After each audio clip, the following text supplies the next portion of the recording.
자, 이제 66페이지인데요.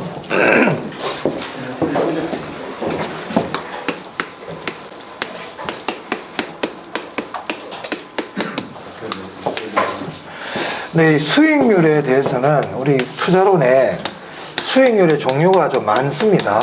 기대 수익률도 있고 요구 수익률도 있고요.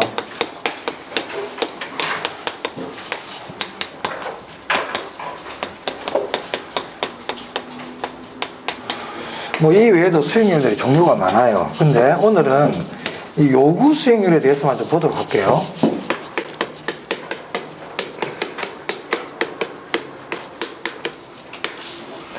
이 요구 수익률은 우리 투자론에서 좀 중요합니다. 네, 중요한 내용이고. 자, 그럼 요구 수익률이 뜻부터 봐야 되는데, 요구 수익률이 뭐냐 이 말이죠. 자, 요구 수익률은 저 이름이 항상 제가 뜻이 숨어 있다고 그랬어요. 그 요구 수익률은 요구하는 수익률이에요. 요구하는 수익률. 그럼 누가 요구를 할까요? 투자자가. 우리 투자론 공부하니까 투자자가 요구하는 수익률을 요구 수익률이라 그럽니다. 근데 그 뜻은 별로 어렵지 않아요. 근데 중요한 거는 그럼 요구 수익률은 투자자가 요구하는 최소한의 수익률일까 최대한의 수익률일까? 이 부분 일단 첫 번째 포인트예요. 뭘 것 같아요? 네? 최소한의 수익률이에요.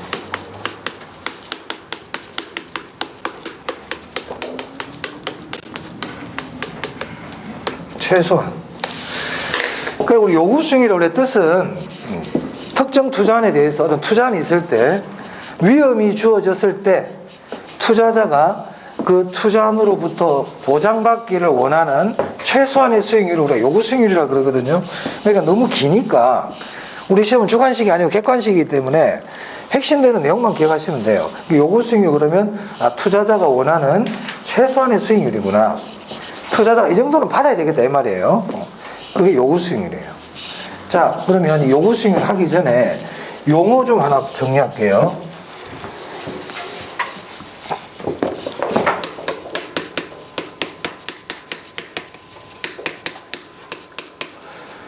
무위험률이라는 게 있어요. 무위험률. 이 무위험률은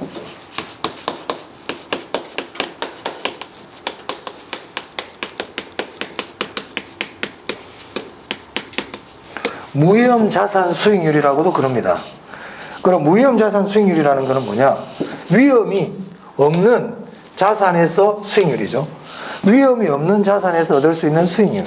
한마디로 안전자산의 수익률을 얘기해요.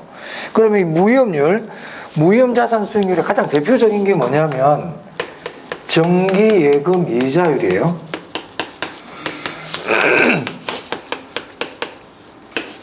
자, 우리가 은행에 저금을 하면 위험이 있어요, 없어요?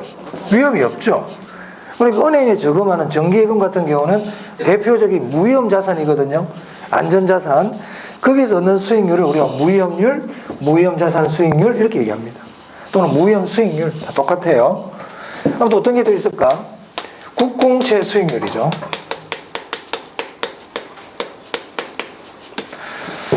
국가나 지방자치단체에서 발행하는 채권을 국공채라 그러거든요.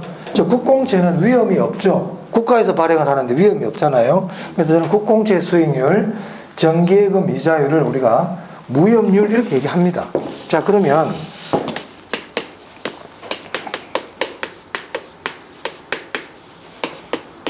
요구 수익률은 어떻게 이루어져 있을까? 요구 수익률은 자, 요구 수익률은 투자자가 보장받기를 원하는 최소한의 수익률이라고 그랬죠?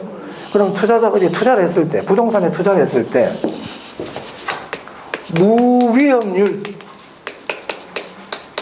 무위험률만 얻으면 되겠어요?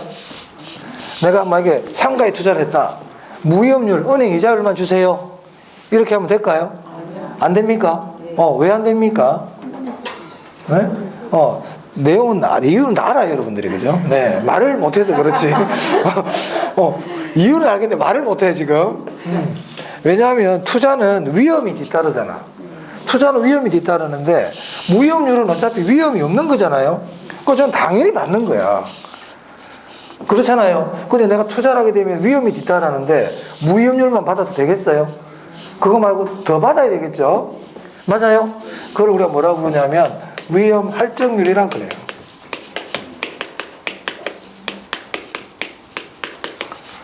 투자는 위험이 뒤따른다. 그러니까 은행 이자와 같은 건 당연히 내가 받아야 되는 거고, 추가로 위험 할증률을 더 받아야 된다는 거예요. 그럼 위험 할증률이 뭐냐면 이게 위험의 대가예요. 위험 대가. 위험에 따른 대가를 더 받아야 되겠죠? 일시 이해되세요? 그렇습니다. 자, 그리고 만약에 앞으로 물가가 오를 거라고 예상이 되면 예상 인플레율도 더 받아야 되는 거예요. 우리가 물가가 올라가면 근로자들도 월급을 더 올려달라고 그러죠? 그거 똑같아요. 그러니까 물가가 오를 거라 예상이 되면 그만큼 더 요구해야 된다 이 뜻입니다. 자, 그래서 요구 수익률에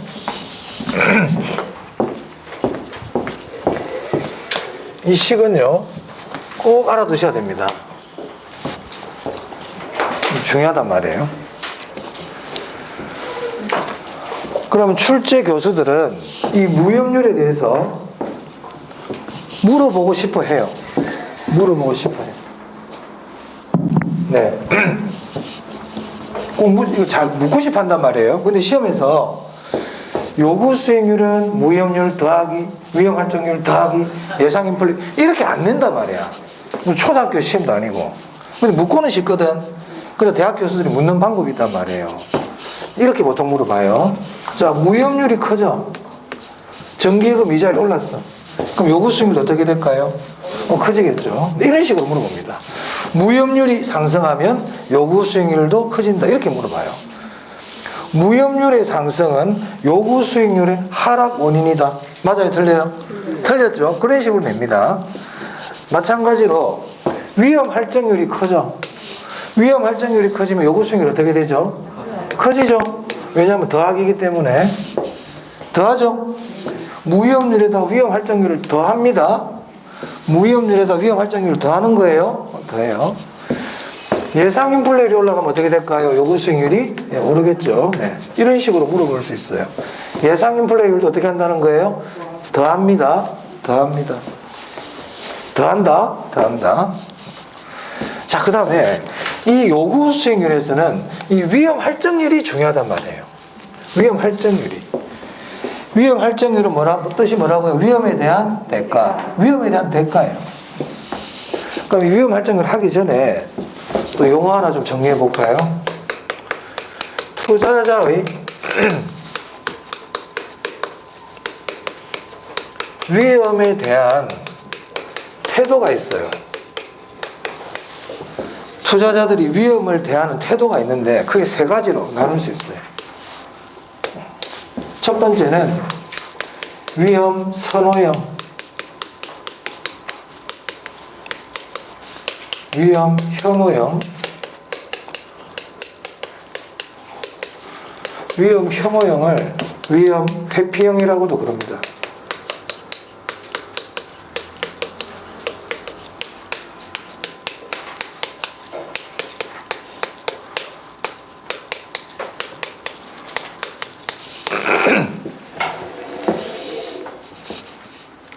자, 우리가 어떤 사물이 있을 때, 예를 들어서 여기 어떤 여자분이 한 분 있다 해보세요. 그럼 이분에 대한 태도가 세 가지예요, 제가. 좋다, 싫다, 관심 없다. 이런 거거든요. 그러니까 위험에 대한 태도도 셋으로 나눌 수 있다고. 위험 선호형 뭘까요? 위험을 좋아하는 거죠.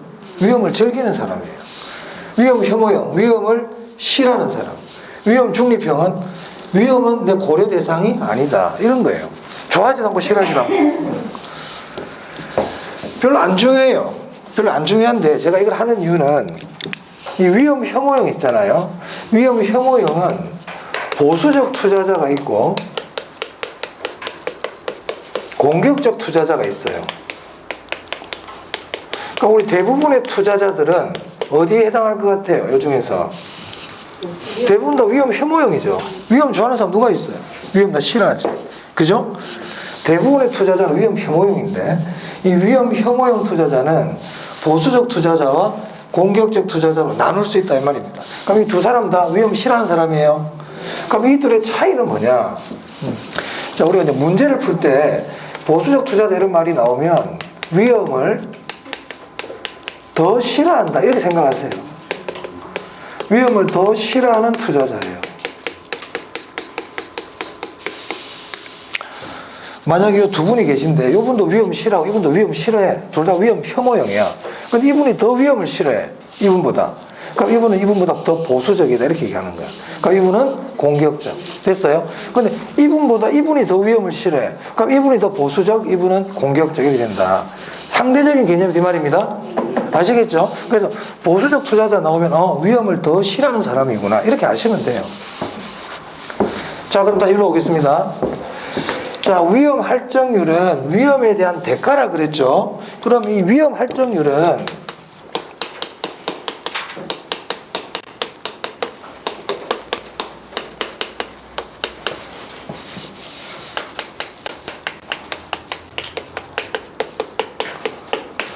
위험 할증률은 투자자마다 같을까요? 다를까요? 위험 할증률은 위험에 대한 대가라 그랬어요. 그런데 투자를 할 때 위험에 대한 대가가 투자자마다 같을까 다를까 이 말입니다. 응? 헷갈려? 자, 비행기를 타고 있잖아요. 하늘 위 한 5,000m 위에 올라갔어요. 5,000m 위에. 여기 낙하산 타고 뛰어내릴 거야? 위험하지? 위험해. 그럼 뛰어내릴 때 세 사람이 있는데 뛰어내리면 돈을 주겠대. 돈을 주겠대. 그러면 어떤 사람은 1,000,000원 주면 뛰어내리겠다 그러고 위험에 대한 대가예요. 어떤 사람은 1,000,000원보다 더 달라 할 수도 있고 적게 달라 할 수도 있죠. 맞습니까? 어떤 사람은 난 2,000,000원 줘야 뛰어내리게 되는 사람도 있을 거고 500,000원 주면 뛰어내릴게. 또 유리창을 닦아요. 저기 20층짜리 유리창을 닦거든. 위험하잖아. 유리창 바줄 타고 내려와야 되니까. 그러니까 어떤 사람은 저거 닦는데 얼마 줄까 했더니 뭐 50만 원만 주세요. 그럼 제가 닦을게요. 이런 사람도 있겠고 어떤 사람은 100만 원은 줘야 닦겠는데 이런 사람도 있잖아요. 위험에 대한 대가가 사람마다 같다 다르다? 다르다 이 말이야. 다르다. 투자자마다 다르다. 그럼 어떻게 다르냐 이게 중요하단 말이야. 이게 위험을 싫어하는 투자자일수록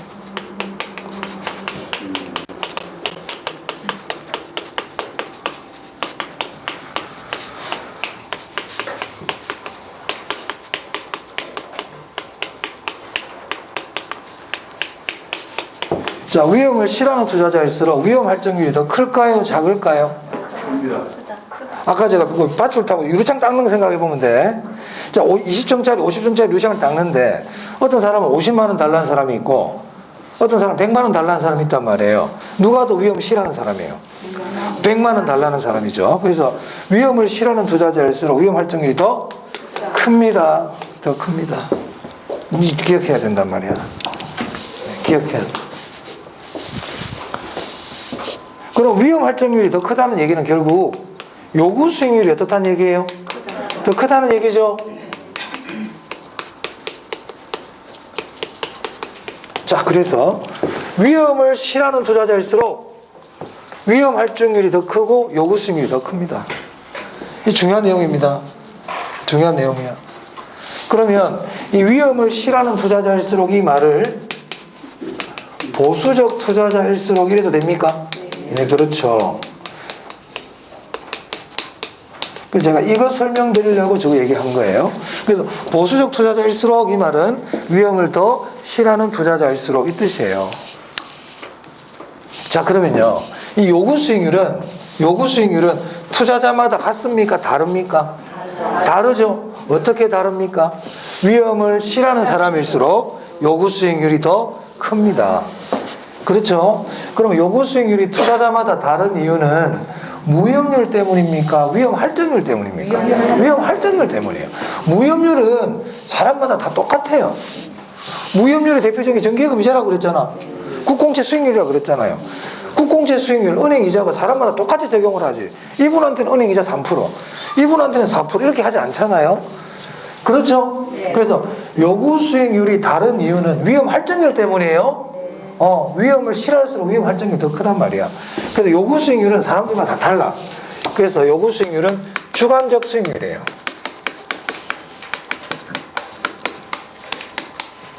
주관적이라는 거는 사람들마다 다 다르다는 겁니다. 자, 그래서 요구 수익률은 진짜 중요하다고 그랬죠. 요구 수익률에서 이 내용 정도만 아시면 돼요. 이것만 알면 우리 시험에 나오는 문제 거의 다 풀 수 있어요.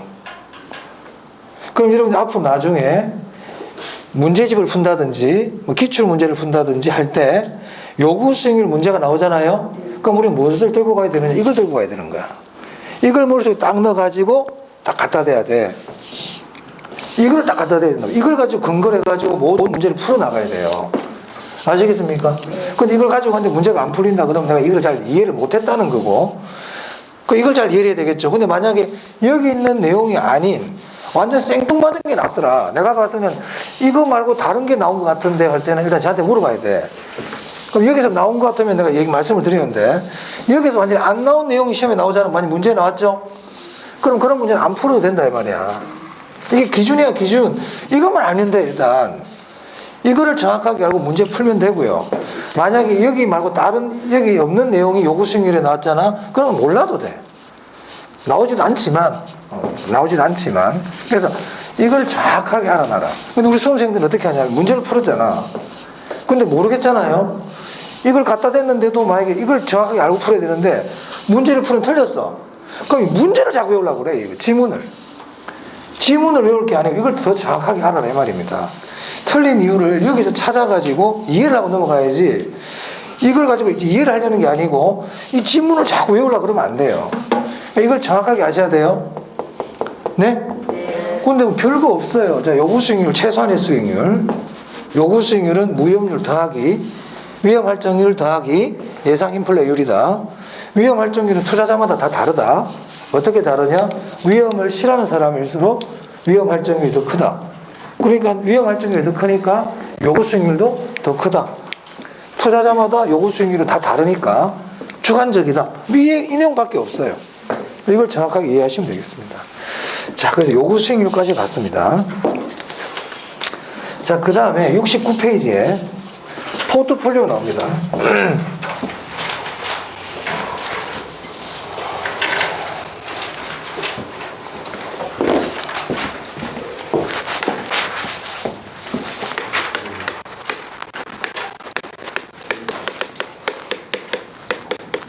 자, 이 포트폴리오는 포트폴리오 효과라고도 그러고요. 포트폴리오 이론 이렇게도 얘기해요. 포트폴리오 시험에 잘 나옵니다. 얘도. 그러니까 포트폴리오 효과의 뜻부터 봐야 돼. 뜻. 항상 용어가 나오면 뜻이 중요해요. 그럼 포트폴리오가 뭘까? 우리 포트폴리오라는 얘기 혹시 많이 들어보셨죠? 포트폴리오는 한 군데 투자하지 말라는 거죠. 분산 투자하는 거예요. 내 모든 돈을 한 자산에 몰빵하지 마라 이 말이야. 분산 투자해라. 그럼 분산 투자를 왜 하느냐 이 말이야. 이유가 있을 거 아니에요. 그렇죠. 위험을 감소시키려고. 위험을 감소시키는 거예요.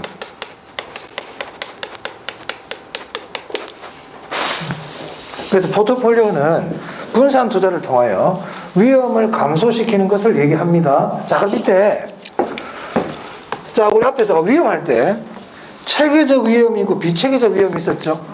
체계적 위험이 뭐였더라? 피할 수 없는 위험. 피할 수 없다는 얘기는 감소시킬 수 없다, 제거할 수 없다, 이런 얘기거든요.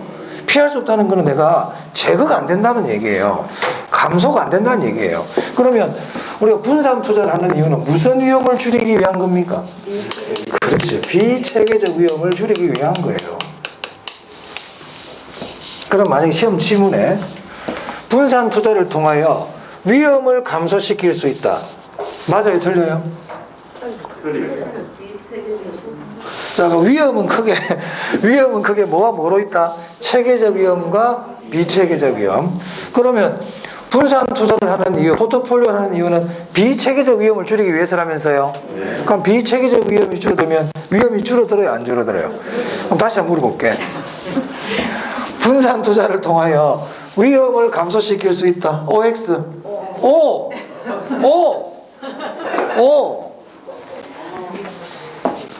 사람은 남자와 여자가 있다니까. 여자가 줄어들면 사람 줄어들지. 그 얘기잖아요 지금. 자, 그래서 다시 분산 투자를 통해서 위험을 줄일 수 있다. 맞죠? 네. 비체계적 위험을 줄일 수 있다. 맞죠? 체계적 위험을 줄일 수 있다. 이걸 기억해란 말이야. 그래서 체계적 위험은 안 줄어든다고. 그럼 우리 시험은 뭘 물어볼까? 그렇지, 그걸 물어봐요. 시험은 이걸 물어본다고. 분산 투자를 하더라도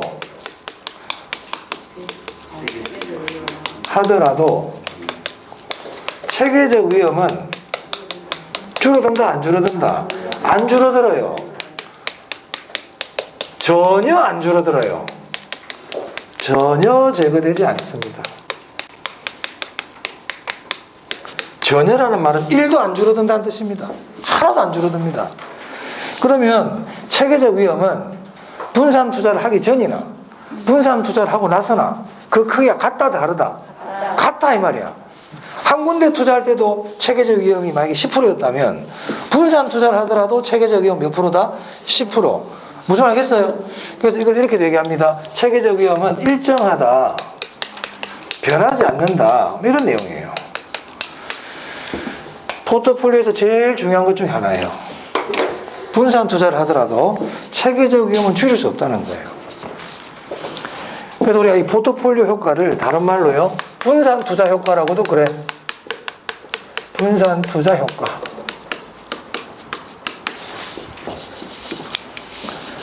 체계적 위험은 줄어들지 않습니다. 중요합니다. 자, 그 다음에 또 해볼까 또? 그러면 또 참고로. 그러면 한 군데 투자하는 것보다는 두 군데 투자하는 게 더 좋다는 얘기네요. 위험이 줄어든다는 얘기니까. 그럼 세 군데 투자하면 두 군데보다 낫습니까? 네 군데, 다섯 군데. 그러면 자산 수를 늘리기만 해도 위험은 더 많이 줄어들까요? 맞습니다. 자산 수를 늘리기만 해도 돼요. 자산 수가 많을수록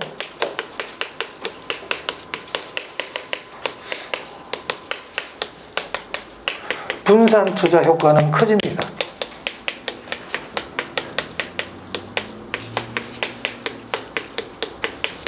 자산수가 많으면 많을수록 비체계적 위험은 줄어듭니다. 하지만 이때도 자산수가 아무리 많더라도 체계적 위험은 줄어든다 안 줄어든다? 안 줄어들어요. 체계적 위험은 하늘이 두 쪽이라도 안 줄어들어. 조금 안 돼. 앞에 어떠한 말이 있더라도 체계적 위험은 제거되지 않아요. 체계적 위험이 제거되어 그 말로 무조건 X야. X야. 뭐 틀려. 중요. 자, 그 다음 우리 포트폴리오에서요 알아야 될 부분이 이 부분하고 체계적 위험은 줄어들지 않는데 이 부분하고 또 중요한 게 있거든. 그게 상관계수야. 상관계수. 이 상관계수의 개념을 아셔야 돼요. 상관계수 이게 무슨 말일까? 상관. 서로 관계가 있다는 거죠. 네가 뭔 상관이야? 뭐 이런 거야. 그러니까 어떤 자산이 두 개가 있는데 어떤 물건이 두 개가 있는데 이 둘의 관계가 있을 거 아니에요? 그지? 그 관계를 숫자로 나타내는 게 상관계수예요. 자, 예를 들어 볼게요. 이걸 우리가 왜 공부하느냐 이 말이야. 자, A라는 주식이 있고 이 포트폴리오는 주식에서 왔거든요. 자, A라는 주식이 있는데 내가 원래는 A 주식 하나만 살려고 그랬거든. 내가 원래는. 근데 오늘 부동산학 개론 공부를 하고 보니까 분산 투자를 하는 게 좋대. 한 군데 투자하지 말고 다른 데 나눠서 투자하는 게 위험이 더 줄어든다고 배웠단 말이에요. 그래서 야, 이것만 살 게 아니고 하나 더 사야 되겠다. 하나 더 사야 되겠다.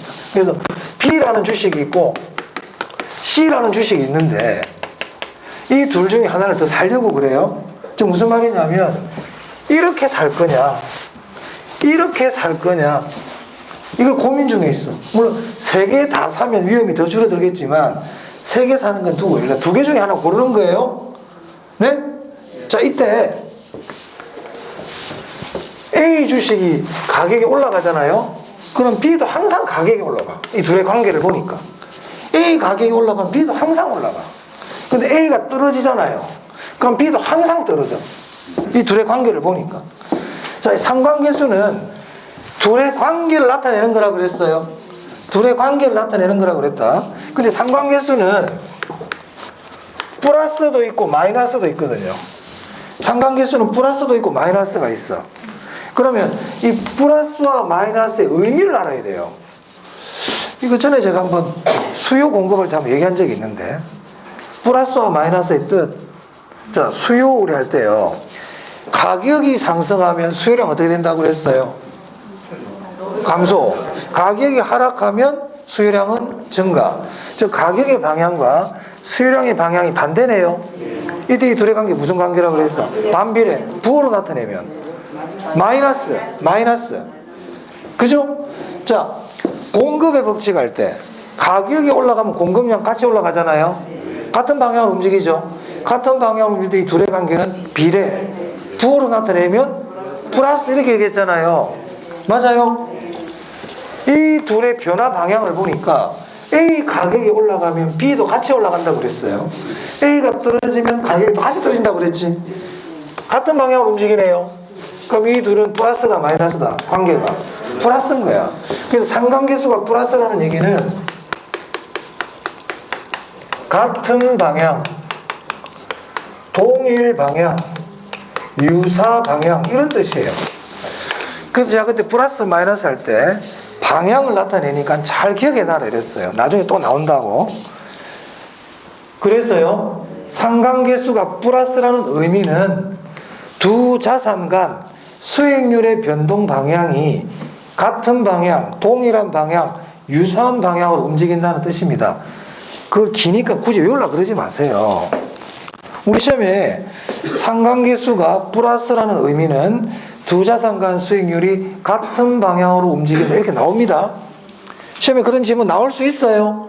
근데 그걸 다 외울 필요가 없고요. 뭘 외우라고? 플러스 나왔으면 무슨 방향? 그래 그것만 기억하면 돼. 플러스 나오면 같은 방향이야. 그럼 플러스 나오는데 반대 방향 그럼 X지. 그러니까 플러스는 같은 방향 이것만 기억하면 돼. 상관계수 플러스의 뜻을 다 알라고 그러지 말고 그거 해봤자 다 잊어먹어. 어차피 여러분들이 외운다는 얘기는요 3일 뒤면 잊어버리겠다는 얘기예요. 외운다는 건 곧 잊어버린다는 의미이기 때문에 너무 많이 외우려고 그러지 마. 뭐 다 잊어버려. 그냥 플러스 같은 방향. 자, 그러면 마이너스는 뭘 것 같아? 그래, 안 했지. 반대 방향이겠죠. 우리 시험은 반대 방향이란 말보다 상이한 방향 이런 말 더 잘 씁니다. 상이하다. 자, 여기 볼까요? 자, A 주식이 올라가면 C는 항상 떨어지는 거야. 얘가 올라갈 때는 떨어져. 얘가 떨어질 때가. 그럼 이 둘은 지금 반대 방향으로 움직이고 있잖아요.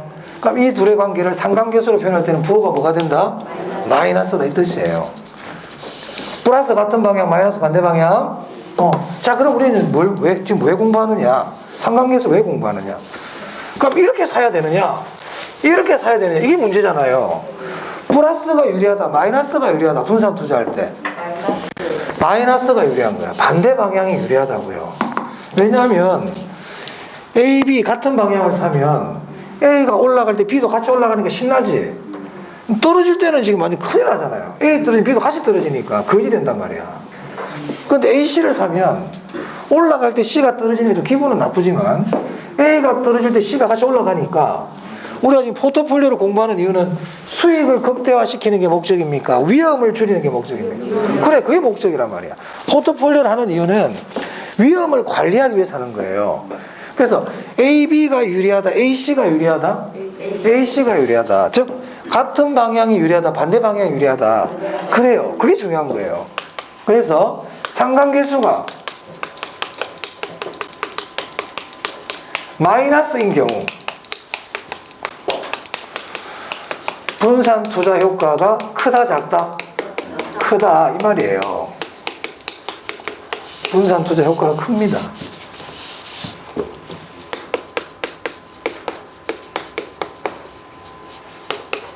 자, 그럼 여기서 상관계수가 마이너스라는 말은 두 자산의 수익률의 변동 방향이 같은 방향이다, 반대 방향이다.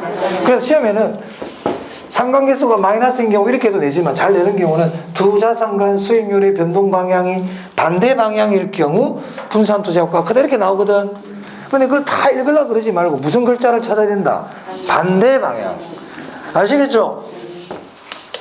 반대 방향이야. 상이한 방향이라고. 반대 방향, 상이한 방향할 때 분산 투자 효과가 큽니다. 중요하다 이거. 유사한 방향 그럼 X. 유사한 방향 유리랑 X. 반대 방향일 때 효과가 커요. 꼭 하나 두세요. 자, 그 다음에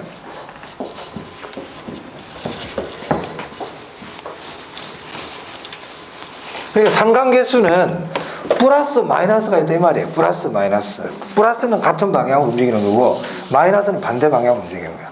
그럼 만약에 현대자동차 주가 올라가니까 현대모비스 주가도 항상 올라가. 그럼 이 둘의 상관계수는 플러스다 마이너스다? 그런 의미예요. 둘은 플러스의 관계다 이 말이야. 자, 그 다음에 상관계수는 마이너스 1에서 1 사이 값을 가져요. 상관계수는요. 상관계수는 마이너스 1에서 1 사이 값을 갖습니다.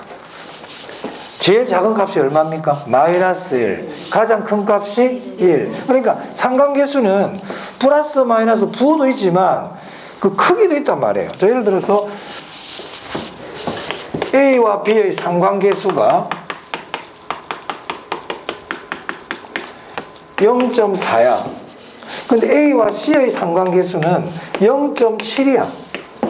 그럼 일단 둘 다 플러스죠. 둘 다 플러스지. 그럼 그 말은 A가 올라가면 B도 어떻게 된다? 가격이 올라간다는 얘기고 A가 올라가면 C도 같이 그런 뜻이에요. 플러스란 얘기는. 그지? 근데 이제 숫자도 있잖아. 어떤 게 더 커요? 상관계수가. AC가 더 크죠? 이 말은 무슨 뜻일까? AB보다 AC가 더 관계가 깊다 이런 뜻이에요. 상관계수가 크다는 얘기는 관계가 더 깊다 그런 얘기거든. 그럼 상관계수가 작으면 별로 관계가 없다 이런 뜻이에요. 그러면 상관계수가 큰 것끼리 하는 게 좋을까 작은 것끼리 하는 게 좋을까? 이게 이제 또 두 번째 문제야. 작은 게 좋단 말이야. 관계가 많이 깊은 것끼리 하잖아. 그럼 잘 나갈 땐 잘 나가. 근데 안 나가 망할 때는 같이 망하는 거예요. 그렇지? 내 어떤 사람하고 친해. 저 사람이 성공하면 같이 성공해. 잘못되면 같이 나쁜 데 가는 거야. 그죠? 그러니까 상관계수가 클수록 분산투자 효과가 유리하다. 작을수록 유리하다. 그래. 두 번째 그거란 말이야. 상관계수가 작을수록 분산투자 효과가 큽니다.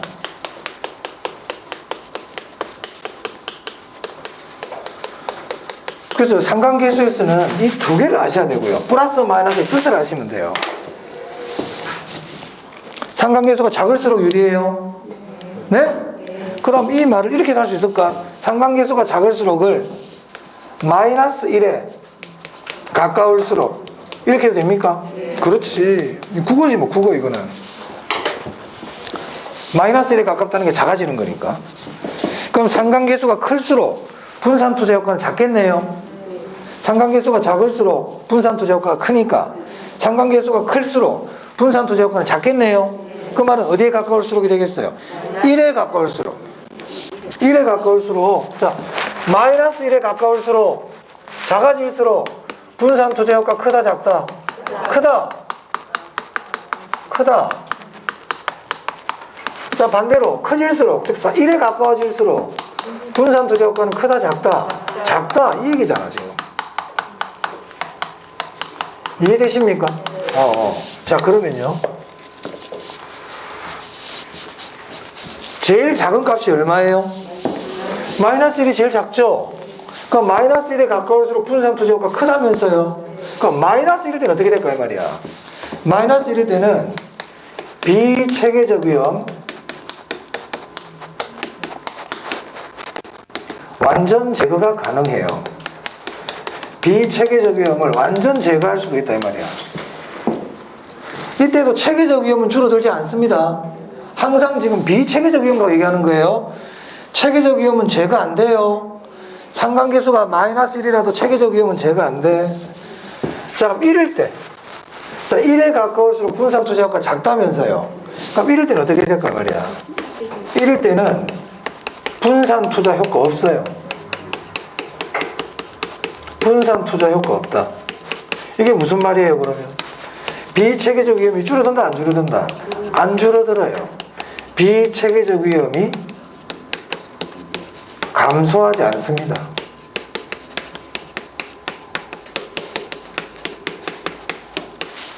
상관계수가 이럴 때는 위험이 안 줄어요. 비체계적 위험이 안 줄어요. 그럼 저 말을 이렇게도 낼 수 있어요. 상관계수가 1만 아니면 상관계수가 1만 아니면 분산투자 효과는 있다 이 말이야. 1일 때만 없어. 1일 때만 없는 거예요. 자, 상관계수 다 했어요. 자, 상관계수 나오면 일단 상관계수 플러스 뜻이 뭐라고요? 플러스 뜻이 뭐라고? 같은 방향, 같은 방향. 마이너스는 반대 방향. 같은 방향, 반대 방향. 자, 분산 투자할 때는 상관계수 마이너스가 유리하다, 플러스가 유리하다? 같은 방향 유리하다, 반대 방향 유리하다? 반대 방향. 상관계수가 클수록 분산 투자 효과가 크다, 작을수록 크다? 작을수록, 작을수록. 그럼 상관계수가 마이너스 1일 때 가장 작잖아요. 그때는 비체계적 위험에 완전 제거도 된다고. 상관계수가 1일 때는 클수록 분산 투자가 작다 그랬으니까 상관계수가 1일 때는 포트폴리오 효과가 아예 없다. 분산 투자 효과 없다. 이 얘기입니다. 자, 우리 교재 한번 보겠습니다. 네, 69페이지.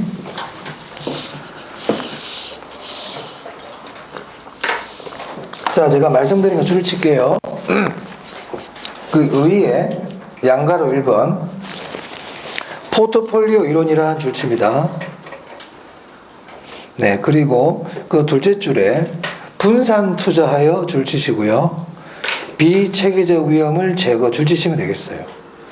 그럼 줄친 것만 읽어보면 어떻게 됩니까? 포트폴리오 이론이란 분산 투자하여 비체계적 위험을 제거한다. 그렇지. 그럼 그 말을 보면 체계적 위험은 제거가 안 된다는 의미를 갖고 있겠죠. 그렇죠? 체계적 위험은 제거가 안 돼요. 자, 양가로 이번 볼게요. 줄칩니다. 자산수가 많을수록 수익률이 반대 방향 줄치시고요. 수익률 반대 방향 밑에다 적을게요. 상관계수 마이너스. 반대 방향이라는 건 상관계수가 마이너스란 뜻이에요. 그 다음 밑에 분산 효과는 커진다. 줄친 것만 읽으면 자산수가 많을수록 수익률이 반대 방향, 상관계수가 마이너스일 때 분산 효과는 커진다. 이렇게 되는 겁니다. 자, 그 다음에 양가로 3번. 상관계수가 마이너스 1에 가까울수록 줄치세요. 줄쳤어요. 자, 그 밑에 적을게요. 상관계수가 작을수록 이 뜻이에요, 이게. 마이너스 1에 가깝다는 게 작아진다는 거 아닙니까? 그 상관계수가 마이너스 1에 가까울수록, 상관계수가 작을수록, 그 다음 또 줄일게요. 분산 효과는 어떻게 된다? 커진다. 그러니까 우리 시험은 이런 걸 지문으로 낼 때, 커진다를 작아진다로 바꾼단 말이에요. 그럼 X죠? X죠? 상관계수가 마이너스 1에 가까울수록, 작아질수록, 분산 투자 효과는 커진다. 커진다. 자, 그 다음에 참고 한번 보겠습니다. 자, 2번 볼게요. 상관계수가 플러스 1 줄치세요. 박스 안에. 그래, 상관계수 플러스 1 줄쳤어요. 자, 플러스 1 때 뭐라고 그랬어? 분산 투자가 없다고 그랬지? 위험이 전혀 제거되지 않는다 줄칩니다. 여기서 위험은 비체계적 위험을 얘기하는 거예요. 저 위험이 제거되지 않는다는 얘기는 즉 포트폴리오 효과가 있다 없다? 없다. 포트폴리오 효과 없어요. 분산 투자 효과 없어요. 자, 그 다음 4번입니다. 상관계수가 마이너스 1 줄칠게요. 상관계수가 마이너스 1일 때는 비체계적 위험의 완전 제거가 가능해요. 비체계적 위험 완전 제거 줄치시면 되겠네요. 됐습니까? 네. 그러면 상관계수가 1만 아니면 되죠. 1일 때는 포트폴리오 효과가 없으니까. 그래서 3번에 보니까 상관계수가 1보다 작은 경우에는 포트폴리오 효과가 있다. 바꿔 얘기하면 1만 아니면 된다 이 얘기잖아요. 그렇습니까? 네. 상관계수 뭐 별 내용 없네요. 상관계수 플러스 마이너스의 뜻. 분산 투자할 때 상관계수가 어떨 때 더 유리하냐? 마이너스가 유리하다. 같은 방 반대 방향. 작을수록 유리하다. 그죠? 마이너스 1일 때는 완전 제거, 1일 때는 효과 없다. 이렇게 하시면 되겠네요. 자, 그래서 포트폴리오까지 봤습니다. 자, 그 다음 71페이지 화폐 시간 같은데 여기는 좀 10분만 쉬었다 할게요. 네.